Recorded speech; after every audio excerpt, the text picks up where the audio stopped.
Hey guys, welcome back to the channel. Today we are going to be looking at how to build a sled to hold your pistol or rifle target. This is one that I built last year, and recently I took a family member to learn how to shoot, and they did not do very well.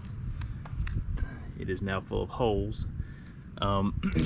So today what I'm going to do is walk through the dimensions and how I built this. I couldn't find what I wanted commercially, so I decided to build one that fit my needs.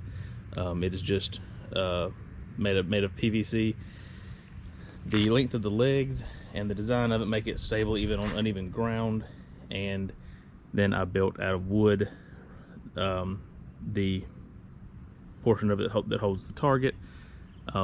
This is just cheap wood that's easily replaceable when it gets damaged.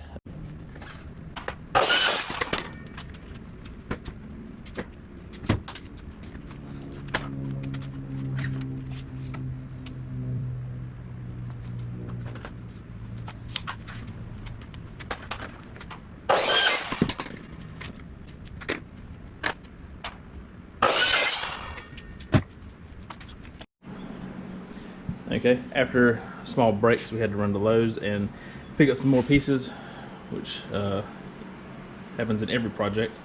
So the parts that we would need for this are, and these are all 2-inch PVC. So we have these Ys, these 4 pieces that are 12 inches long, these 5 pieces that are 18 inches long, and then I have 6 caps to go on all of the ends.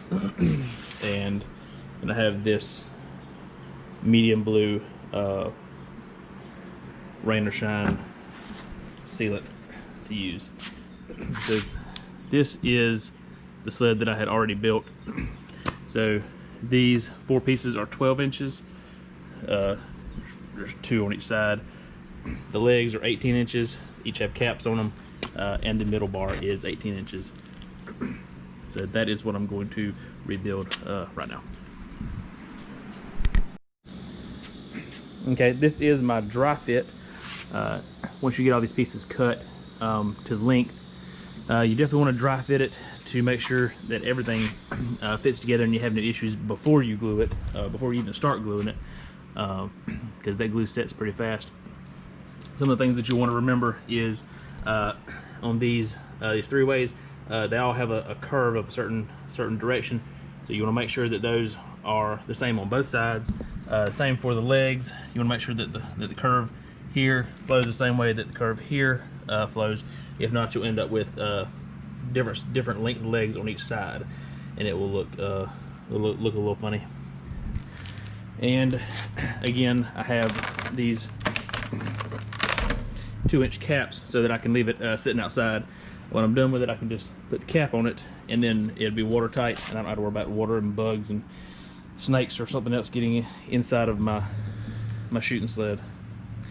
All right, well, now that I've dry fitted it and know that everything works out like it's supposed to, I am going to clean it up and glue it all together, see how it looks.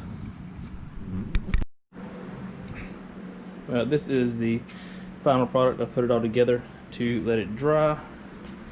Just remember to do this in a well-ventilated area and wear gloves. And again, do not glue the caps on there because you will need to take this back off. And here's one more shot of it in the light, so that you can see how everything looks.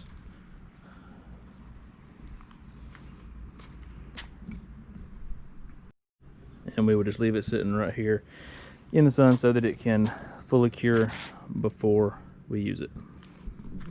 Well, after letting everything dry and cure, this is our finished product. And again, these caps come off, keep the water out of there, makes it watertight so I can leave it sitting outside. Makes it for easy storage. Well, this is the finished product. We have the PVC target holder, the wooden frame that I built to hold the target. Everything is all the materials are pretty cheap. It's pretty easy to build. It's very basic, which is good because these obviously will at some point get damaged just because of the nature of what they are used for. So just to recap, all of these pieces were 12 inches. These were 18. You can set this up however you need to. You make tweaks to it to adjust the height, the width, really anything that fits your shooting style and your needs. But this is what works for me. So just wanted to share with everyone the plans for my build. Hope you enjoyed the video.